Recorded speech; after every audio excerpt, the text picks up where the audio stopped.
ഒരിടത്തും ലൈഫിലൊന്നും ഏൺ ചെയ്യാത്ത ആൾക്കാരായിരിക്കാം, ഒരിടത്തും എത്താത്ത ആൾക്കാരായിരിക്കാം, അല്ലെങ്കിൽ ലൈഫ് കൊണ്ട് അവർക്ക് നഷ്ടമായിരിക്കാം. അപ്പോൾ അതൊക്കെ കൊണ്ട് വെറുതെ ഇരിക്കും. ഇപ്പം ഞാൻ പറയട്ടെ, ഇപ്പം ഞാനിപ്പോൾ തിരക്കാണെങ്കിൽ എനിക്ക് ഒരിക്കലും ഫോൺ യൂസ് ചെയ്യാൻ പറ്റില്ല.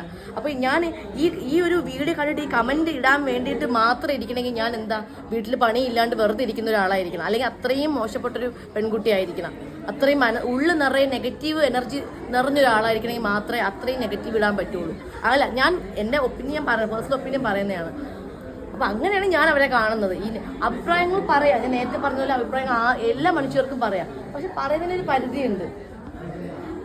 നെഗറ്റീവ് കമന്റുകൾ ഇപ്പൊ കണ്ടു ഒരുപാട് ആർട്ടിസ്റ്റുകളൊക്കെ നെഗറ്റീവായി ഫീൽഡ് ഔട്ട് ആയ ആൾക്കാരൊക്കെ മുമ്പോട്ട് വരാൻ